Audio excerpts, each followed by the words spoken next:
Thank you for joining ASA Stats in Marketing webinar. It's our last webinar in 2017. As before, you can submit your question using the chat function on YouTube. You can go to scientistcafe.com for paper and more detail about the talk. There's also a list of our previous talks and recordings if you are interested. Today we have Xiaobo from the University of Cincinnati to talk about his research on protecting marketing data. So without further ado, I will turn it to Xiaobo. Hello, everyone. Is it okay to present now? Yeah, you can. You can share your screen. Oh, okay. Well, now it's your screen, but you better share your slide. Okay. So I just click share, right? Right. All right. So can you see my slides right now? Yeah. Can you use full screen? Yes. All right. Thank you so much, Hui, for your invitation for this online presentation. I thought this is a very when I first noticed this website, I thought this is a very good idea to present research work, to share the research opinion through online platform, and this is fantastic, I think. So today I'm going to present. I'm going to give a talk about my research work that is about marketing data privacy, and this work has been accepted by Marketing Science, which is a top marketing journal. And this work is a joint work with Matt Schneider, Sharon Sachin, and my advisor Yan. So this is probably one of the first work that has been talking about data privacy in the context of marketing applications. So first, data privacy is a very important issue in our society, and we know that there's a lot of examples about data privacy. One of the most recent one is Equifax. Where their computer system has been hacked, and a lot of our social security numbers, social security numbers, and some other information has been released. Same example is like Target in 2015, I guess. Again, a lot of their customers' credit card information has been. So that's the data privacy issue happen a lot around us in our society. Another type of so there are two types of data privacy issues actually. The first one is what I just talked about. It's about computer software, which has been the computer system has been hacked by someone, and then the customer's information has been just hacked and released. The other type of data privacy issue is about statistical data privacy, which means that you need to share the data for some purpose, and this is a very common activity in marketing. But during this data sharing procedure, there could be some statistical disclosure risk, which means you share your customers' data, and although it's anonymized, the customer's identity and some confidential information has been masked. But again, for some intruder, they have their own algorithm, some advanced algorithm, whatever, but they can re-identify your customer's information. That's all about the statistical disclosure risk. So one famous example is about Netflix. I believe some of you have heard about the Netflix prize, which has been held in 2007 through 2010, I believe. And then I think last in 2010, their last Netflix prize, they released their customers' movie review data to public, so that the attendees can build a better predictive model in order to better predict the customers' movie preference. That's about the computation. And then at the same time, two scholars, they use this public released data, Netflix data, and they link this data to IMDb data set. And suddenly they build some algorithm, and they found out there's a high risk to re-identify Netflix customers, although they are anonymized. So, and a couple of Netflix customer, they have lawsuit, and then they immediately terminate this Netflix price computation. That's about the if you Google search Netflix price, you may have a lot of detailed information about this. There's this related privacy issue. So that's two types of data privacy issues. And in this talk, we're focusing on the second one, which is about statistical data privacy. As I mentioned before, it happens a lot during data sharing procedure, because data sharing is one of the most common activities in marketing. For example, if I am a retailer, I'm selling shoes, right? I have a lot of my customers' data, transactional data, right? So now what I can do is I want to share my data to online platforms, social media like Facebook, because they have much larger pool of customer, right? So what I want is I want them to analyze my data to figure out, to identify some pattern, to figure out what kind of customer is more interested, is more likely to buy my shoes, right? And then they can use their algorithm to target potential customers that has never been made any transactions on my website or in store, in my retail store, right? This is all what I want Facebook to do. So I have to share my data to them, right? I need to pay them. I need to pay Facebook to analyze my data and to help me target with potential customers.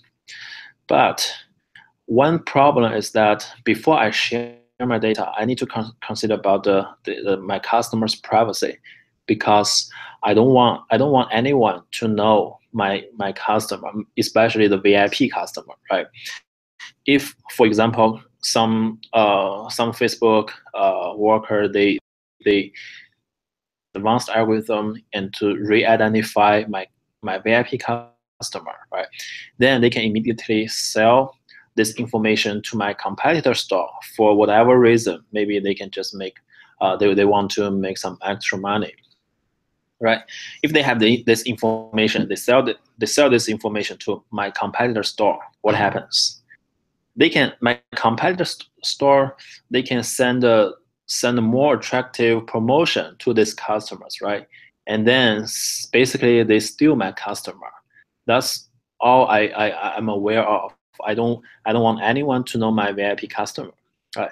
That's a very, very common application in marketing, and I don't think there's a lot of in this privacy issue. Most of them, they just simply hide their customer's identity or email address or some other confidential information. But this is, again, not sufficient enough to protect the customer's privacy, because just like the Netflix example, intruders, they can build advanced algorithm and use external data, external information to re-identify your customer.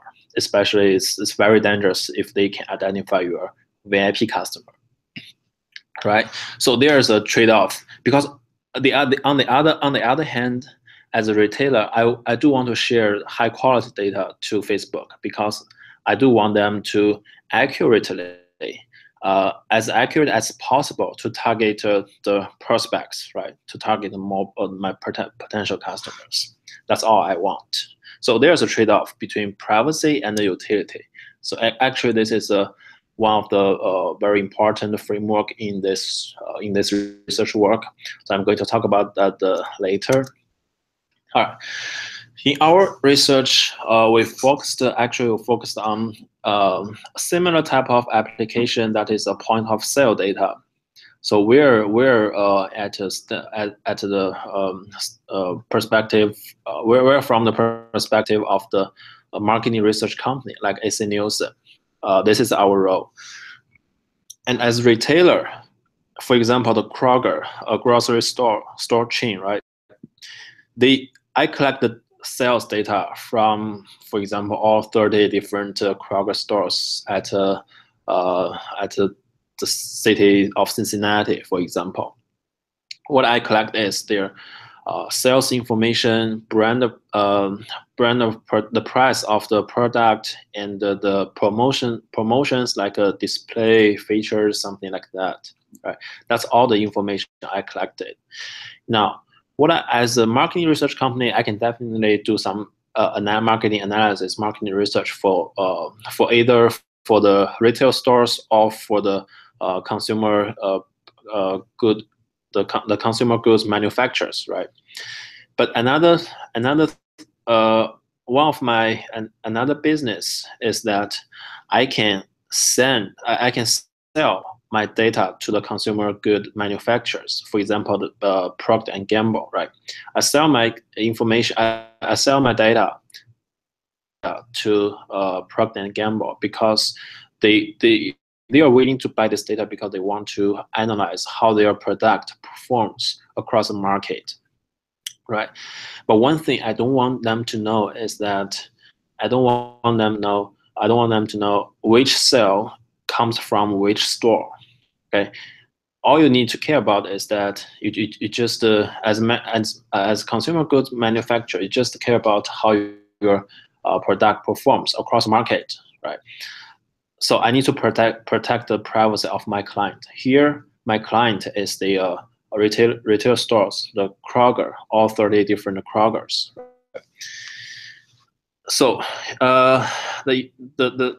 if, for example, if the consumer if the data user, so here data user is the consumer goods manufacturers, if they can identify which sale comes from which store, for example, they have identified a very high volume, high performance store, and again, so they can simply sell this information to a competitor store, for example, Trader Joe. They can sell this information to a competitor store, and then the competitor store may potentially they can set up a retail store nearby this high performance store. That's the risk, right? As a marketing research company, AC Nielsen, I do want to protect my customers' privacy.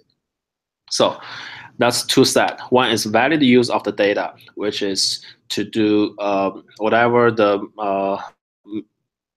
want to do. For example, they want to estimate price elasticity, the promotion effect, something like that. That's a valid use of the data. Okay, and invalid use of the data is that we don't know if some of them is going to be the intruder or not. But the invalid use of data is that they are trying to identify the store identity. Okay, they are trying to identify which store, which sales come from which store. So that's two sides. One is valid use, the other one is invalid use, and that's the very important framework of our research. So we propose this business ecosystem, and our whole story, our whole analysis is based on this kind of framework. Okay, and now let's talk about the how to protect the data. As we mentioned before, simply anonymize the customer's name, customer's address, email address is not sufficient, right? Just think about Netflix example. All the release the data, they are anonymized, but still people can re-identify the customer's name. Okay, so another extreme case is aggregation. For example, I aggregated store level data to the market level. Aggregated across all stores. This is a very, very good privacy protection because there's no store information at all. It's aggregated, right? It's aggregated store to market level, but this is overprotected. You need to consider the quality of the data, right? So if we take this strategy, we take this approach, the quality of the data would be very worse. And it has been shown in previous literature that the aggregate from store level to market level, the estimation based on the market level data is very biased compared to the store level data if we're estimating the price elasticity and the promotion effect. Okay. And there are some ad hoc data protecting methods, such as swapping, adding random noise, top coding, and rounding. I'm going to introduce all this method later on. So we again in this work we also use these methods as the benchmark and compare these methods with our proposed method. Okay. Another thing is if we just use this ad hoc protection methods protecting the data, right? We never consider the quality, the utility of the data. So another important thing is that we need to consider data utility under certain marketing application. That means we need to assume, we need to have some assumptions like what's the purpose of the data, right? What the data user could do based on this data.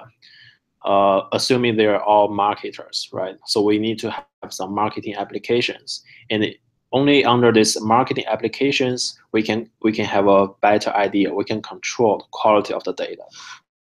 That's all about our research work. We study from two sides. One is the privacy, the other one is the utility. So as I mentioned before, the privacy utility trade-off is the core in this work. Okay.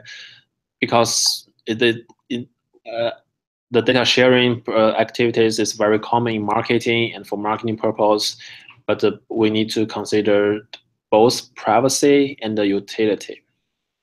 Okay, here's a table to illustrate the privacy utility trade-off for different methods. So first one, aggregation. We know that aggregation can fully protect the data because we aggregate the store level to market level. So there's no store information at all. So the privacy level is the highest, but the utility will be very, very low because it has been shown that the marketing, in terms of the marketing application, all the estimation results are very, very biased compared to using the store level data, the true data. The trade-off results, that is the overprotected data, so it's overprotection, and all these ad hoc methods. So if based on different level of the random noise you want to take, then the privacy it varies, right? So it's moderate to low, the privacy, and the utility also varies, and the level of utility would be low to moderate. Okay, and the trade-off, because all these are ad hoc methods, you can use different random noise, so it has very large variance. You never have control about the utility or the privacy. Although you have the control about the privacy, but you don't know the utility of the data. Okay, and another strategy is no protection. Definitely, if you do not protect the data, the privacy will be very, very low, right? And the utility definitely going to be very high because all your shared data is true information. If you use true information for statistical analysis, then the utility is very high. And the trade-off, there's no trade-off. Basically, the data is high risk because all the information is true. So this one is what we propose in this work. We propose a flexible method based on a certain marketing application. The privacy level is relatively high, and the utility of the data is also relatively high. And at the end, for the empirical results, I'm going to show you that we have a frontier. Actually, based on our protection methods, we achieve the best trade-off, and our trade-off is actually a frontier for all these different approaches. Okay, So the contribution in this work is that we introduce a business ecosystem of data privacy, just like I showed before.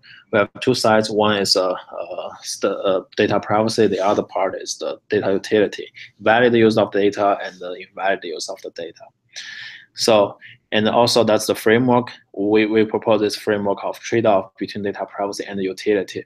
We're not simply protect data, we also consider the utility of the data. Okay. And we have another contribution. It is that we propose a measure of the privacy level, and it is called a loss of protection. Based on this measure, we can simply quantify the privacy level.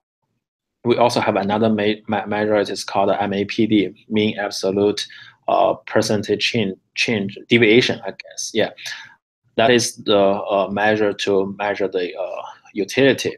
So based on that measure, we can quantify the data utility, all the information loss. Okay. And most importantly, this is our model. We indeed proposed the Bayesian random effect model for data protection. And the idea of this model of the data protection is to generate synthetic data.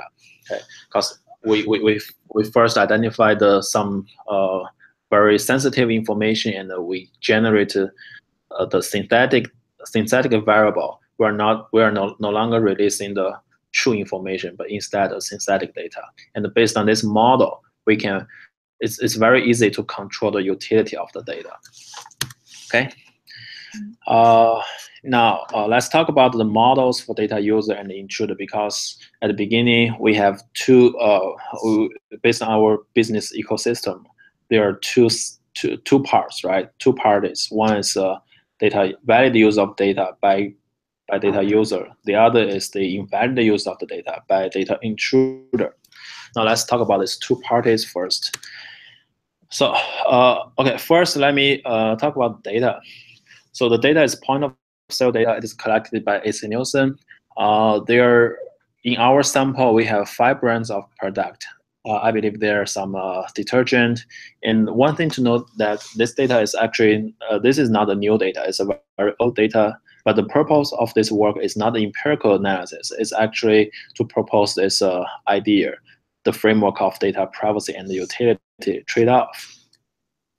And our sample has 34 stores, 34 grocery stores. And for each of them, they have 102 weeks records for each store and each brand. Okay. And the information in this data set is sales information, price information, and the promotion indicator. So there are different promotions, and so for the promotion variable, it is just the indicator. That's all the information we have for all 5 brands for 34 stores, and each of them we have 120 or 102 weeks records. Okay. Data question? public. Yeah, is the data available? The data is actually not available, but I don't know. Since this paper has been accepted but not published yet, but we submit our data to the journal. I don't know if they're gonna data or not. I think they will. Okay. Okay, but if some of you are interested in the data, I can share with you. Okay, thank you. Okay. Sure. So this data is directly collected by AC Nielsen, and it is original data. It is unprotected data. But one thing is that the store identity is masked, so it's anonymous. We don't know which store, or we don't know exactly the store ID of the Kroger located in Vine Street. We don't know this information. We only know like store 1, store 2, store 3. This the label, right? That's about the data. Okay, so the value of the data in this work is that we assume a scan pro model. This is a very, very common, popular model in marketing to capture the effect of the price and the promotions. Okay, so this model has been widely used for by the consumer goods manufacturers, and the purpose is to quantify the effect of price, promotions, and brand sales. Okay, This is the form of the model. We do the brand-specific model, brand-specific estimation. That means for each brand, we estimate the model. We estimate their price elasticity beta, and the promotional effect, which is the gamma here. We estimate this two effect, and here alpha is the store effect. Something we're not interested in, but still have a they still have the effect because this is store level data. The store, there's a heterogeneity across all stores, right? What is time? What? I'm sorry. Sorry, T is Right. T is time. As I said, there's a 102 weeks. So for each brand, here, I is a store. Okay, there are 34 stores, so I is from 1 to 34. And T is the time, which is from week 1 to week 102. That's the subscript here. And here L is a subscript for the promotional effect. Okay, for example, there are 3 different promotions, so L will be from 1 to 3. That's the promotion effect. And this model is the so-called scan pro model, and it is equivalent to a log linear model. So that means we take a log on both sides, then it will end up with a log linear model. So we can simply estimate the log linear model, then we can get the coefficient estimate, the beta estimate, and the alpha estimate, and the gamma estimate. Okay. All right. But one common strategy nowadays by AC Nielsen is that they don't release the store level data, as we mentioned before. Because of the privacy concern, they only release the market level data, which is aggregated data. They aggregate all 34 stores together to a marketing level. So in other words, the data does not have any store information. It doesn't have I here, okay, and there's no store effect. That's the sorry. Okay, so if AC Nielsen release this market level data, we're gonna lose the store effect. That's where the bias come from, and it has been shown that the estimation results are very biased compared to the store level data. Okay. Now, on the other hand, when you talk about the intruders model, as an intruder, the goal is that we want to predict the store identity. Even though, for example, assuming that I have some historical data, training data set with the known store identity, then I can build some predictive model, right? Using the information of for example, price, sales, whatever the information there is. Then I can build a predictive model. Once new recs come in, even though I don't know the store ID, but based on those sales price information, I can predict the store identity with a certain probability. Okay, the impact here is that they can, if they identify, for example, if they identify cell A comes from store 1XX201, if they have this information, suppose cell A is a very high volume cell, and then they know that this store is high performance store, and then they can disclose this information to the competitor store. That's the impact. That's a concern about the privacy. Okay, and so we assume the model the intruder is going to use is the parametric predictive model, and we just simply assume it's a multinomial logic model. So there could be some other statistical models or even non-model free based approaches to identify the particular work. We just make this assumption, multinomial logic model, because the store there's only 34 stores, right? So it's reasonable to use the multinomial logic model. So response is the store identity, and the predictor is sales, price, and the promotion, all this available information. Okay, and that's the model. It's a multinomial logic model, so it's a log of the odds, and the y hat is the predicted identity. Here in the denominator, ID1 is the reference line, so it's a log of odds equals to all the linear combination of all this information. Okay. Now, are there any questions? No. Have you tried any? I'm sorry. From your side. I'm sorry. Can you say again? There's echo from your side. Oh, there's echo. Yeah, of my voice. I didn't. Yeah, it's better. It's gone now. Well, my question is, have you tried any machine learning model? Not yet. Instead of Not yet. Not yet, because the data, the sample of the sample is not large. It's a durable sample. It's only 34 times 102. It's not that large. So we just use this multinomial model, and the computational speed is not that slow. But I just don't know more accurate. Yeah, if definitely if we use some more advanced machine learning algorithm, it could be more accurate in terms of the intruders model. But this is something we're gonna try in the future. Okay, thank you. Sure. All right. So now let's talk about data protection, the core part. Okay. So the goal for data vendor or data provider as SNUs is that I want to release useful but privacy protected data to the consumer manufacturer, right? Consumer goods manufacturer, because they purchase my data, they give me money, and I want to make sure that I sell high quality data. But in the meantime, I want to protect my client privacy. I want to protect my client, for example, Kroger's privacy. That's the goal for data provider. So there's a trade-off between privacy and the utility, obviously, right? Privacy for my client and the utility customer. My customer is the, for example, Procter & Gamble, because they purchase data from me. Okay. And then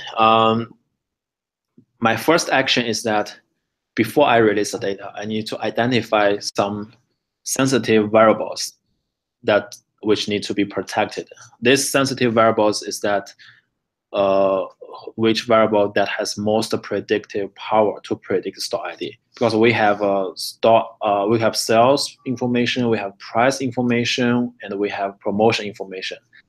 So that's for the current data, current empirical data. Okay, for this, from these three predictive variables, we want to identify one of them that has most predictive power. And actually, what we did is that we use the intruders model, multinomial logic model, by plugging each individual information, for example, sales, and get the estimation, and then plugging price, get information, and then using promotion, get a prediction. Okay, and then we do a combination of them. And finally, our empirical analysis shows that only the sales can bring a very, very significant predictive power compared to the other two. Okay, that the detailed results is in our paper. So then we decide to protect the sales only, because if we have sales and if we add price, the predictive power just increase a little bit. Okay, not significantly. As well as the if we include the promotion effect. Okay, so that's why we choose to protect the sales for the current research. Okay, and then the idea is that we protect sales. That means we generate a fake data of sales, generate synthetic data. It's no longer the true sale, but instead it's a synthetic sales. Okay. And this is what I just talked about. Variable sales has the highest predictive power. That's why we're trying to generate the synthetic sales. Okay. And as I mentioned earlier, for most common approaches for data protection are the model-free approaches, which is adding noise, rounding up and down, and top coding, swapping. Adding noise is that, for example, if we want to protect cells, we can add some random noise with data from, for example, normal distribution with certain variance, certain standard deviation. That's how we choose this random noise. But again, we just simply protect data. We don't know if we choose the larger standard deviation or smaller standard deviation for these random cells, and we don't know how the quality of the data is, right? And rounding is that we can, for example, cells is 1,245, and we can round to 1,000. That's about the rounding. And top coding is that it's more like a truncation. For the first 5% of the cells, I can all truncate them to the 95% value. That's a top coding.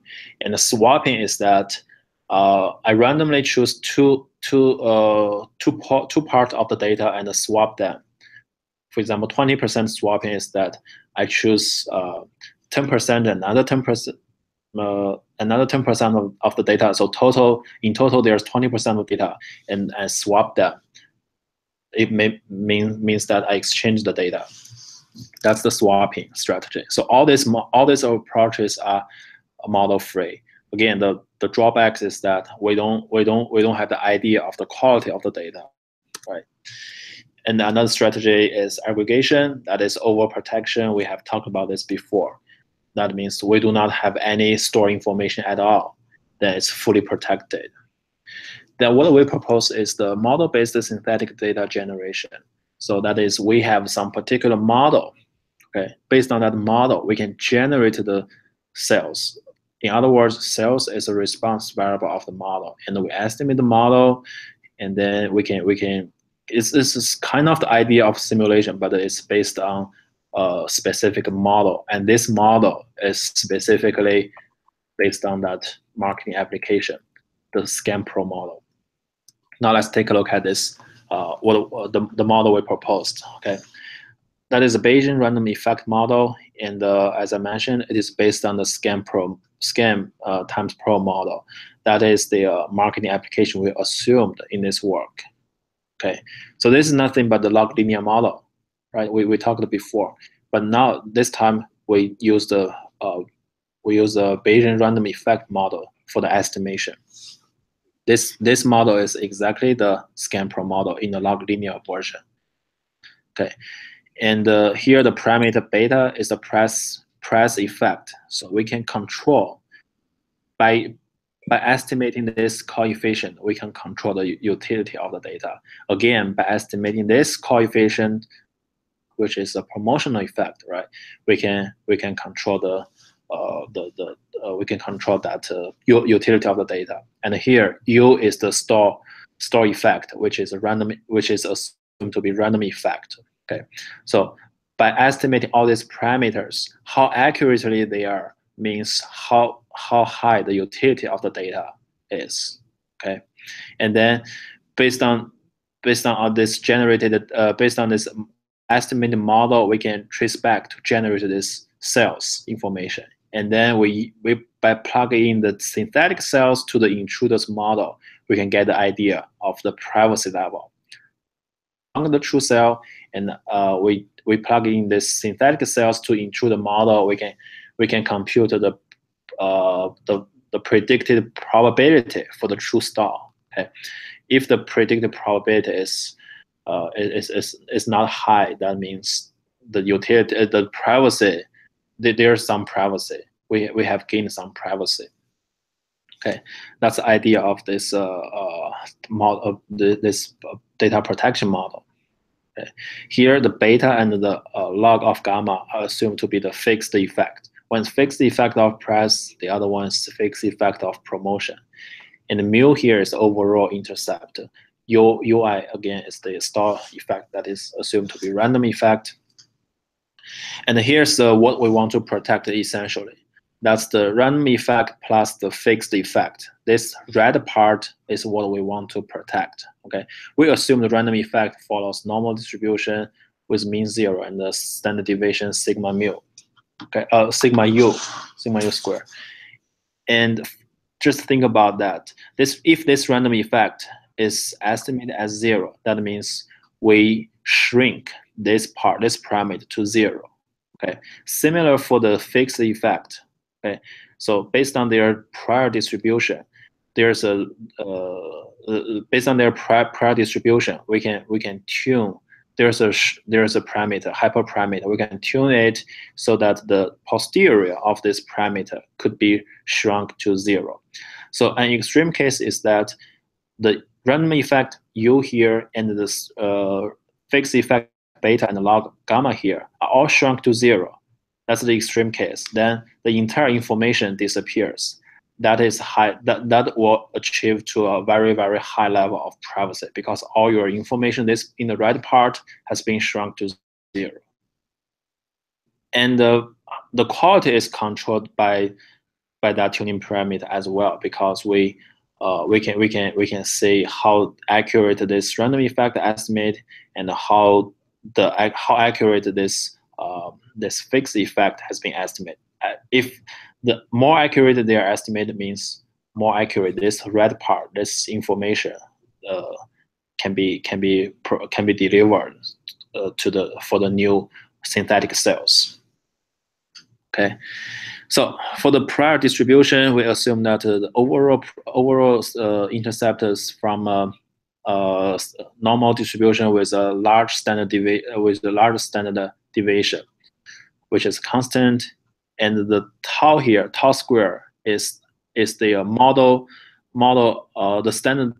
the variance of the model error epsilon here. So it follows the inverse gamma with a constant parameter a0 and b0.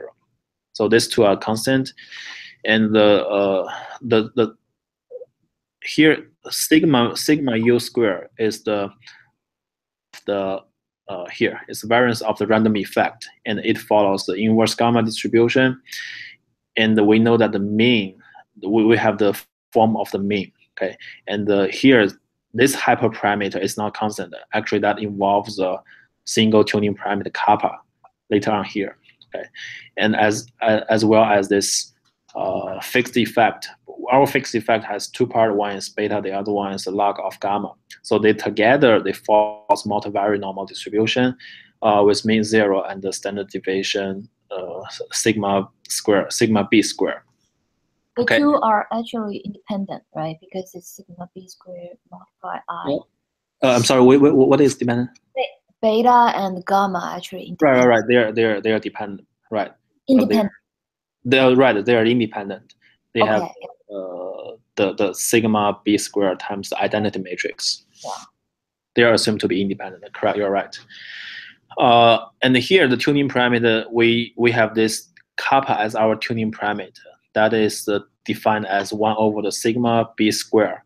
And also, once it has this form, we got a sigma b square equal to 1 over kappa, and the v0 equals to 1 divided by 100 times kappa. Nu 0 is 1,000 kappa. This is just a particular specification. There's no theory on why we have this definition, but just for particular specification.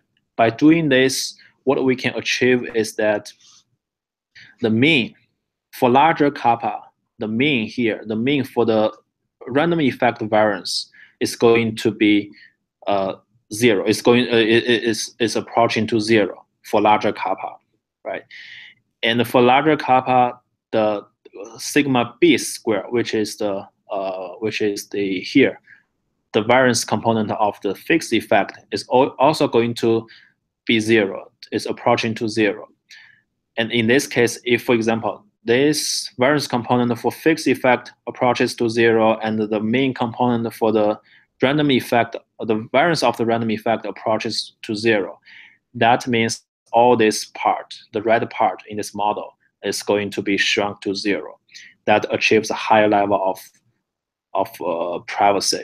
So the other way is when the kappa is smaller, so we're gonna have a lower level of privacy. That is the similar to the lambda in Lasso. So you just have a regulatory parameter. Can you say that again? Is that the kappa here? Is that similar to lambda in lasso method? Exactly. Because for the Bayesian model, this kappa is essentially a prior hyperparameter, and Okay, exactly so it's equal basically of lasso. actually it's a ridge regression. It's equivalent to it won't be exactly 0. Oh, I'm sorry. What's If it's ridge, it can't be exactly 0. So it can be exactly? very small, but it won't be exactly 0. Exactly. That is but it is still shrinking toward the direction to 0. Okay, Right? gotcha. It won't be exactly to 0, but still has a very has a shrinking effect. Okay. So this kappa here is a equivalent to the tuning parameter in the ridge regression actually. Oh, okay. Okay. So that means larger kappa is more informative. Informative means that the posterior of the random effect and fixed effect are shrunk toward their respective mean. Their respective mean is 0. Both of them are 0. So more informative kappa means higher privacy that is achieved by the shrunk toward 0 of the random effect and the fixed effect. Okay. Larger kappa provides better protection on this right term. That is the whole idea of this data protection methods. Okay. So the advantage here is that we only need to tune this single parameter, and this single parameter, the higher value or lower value, directly controls the privacy of the data, directly controls the information carried on by the cells, synthetic cells. Okay. All right, here's the illustration of the shrinking of the shrinkage effect. This is on a scale of log kappa, and we got five rand. These are 5 rand, 2, beta 3, beta 4, beta 5. That's the fixed effect for the beta. We can see that with the kappa increase, increasing the effect, the fixed effect of beta, they're approaching to 0. They have been shrunk toward the direction to 0. And the second figure is for the random effect, that is store effect. Again, for the larger kappa, we can see that all these random effects are shrunk towards the direction to 0. Okay, with a smaller kappa, they have all different effects for these stores. They have negative effect and positive effect. There are 34 stores, so there are 34 lines here. Okay, so this is just the illustration on how the shrinkage effect, how the data privacy is achieved. Okay, so here's our another contribution for the measure of the privacy and the utility.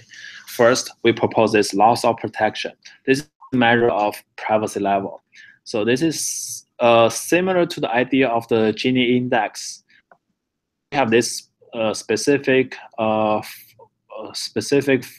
form because we have this is a multinomial case, multinomial model. So we have all different kind of predictive probabilities. So by defining this form, we have a lower bound on this LP, that is 0. That means if all predicted probabilities are equal. So that is, in other words, that means highest level of privacy, because your store equals to store 1, the probability of store equal to store 1 is the same as the probability of the store equal to store 2, and it's the same as the probability of store equal to store 3. So all the probabilities are same. You will not have any idea of what exactly this store is. So that is highest privacy level, and this measure has a lower bound of 0. So this is a loss of protection. So 0 means no loss of protection. Okay, so the upper bound of this quantity is root n minus 1. That is, if a specific store is 100% recovered. Okay, so one of the probabilities is 1, all the rest is 0. That is the lowest. If this is the case, you will definitely say that okay, this store is a store 1. Okay, because it's 100% recovered. you're very, very confident. Now, we proposed, we in this work, we use the maximum loss of protection as a conservative measure, because this LP, there's a subscript I. That means for store I, for a particular store, it has a loss of protection. So we choose the largest one among all 34 stores. This is going to be conservative measure for the loss of protection for the privacy level. Okay. On the other hand, we have the quantity, we have the measure for to measure the information loss. So information loss, in other words, that is utility. We propose this mean absolute percentage deviation. It's essentially how accurate the coefficient estimate is. Beta here is the price elasticity. So we're more care about the price elasticity here. This beta hat is the price elasticity based on the protected data, whatever approaches I'm going to use. Beta J, no hat. Beta J is the estimated price elasticity based on the true data, unprotected data. So every information is true. So we refer this one, the beta J, as the benchmark, the true price elasticity, and the beta hat is the estimated price elasticity based on the released protected data. Okay, so on two sides, loss of protection and the information loss. By using this two form, we can quantify these two sides, so we can build up the trade-off between privacy and the utility. Now, here's the empirical results. First, I'm going to show illustration figure to illustrate how the protection, how the intruders model made them to be more confident or less confident to say a store sales from a certain store, or that store is particular store.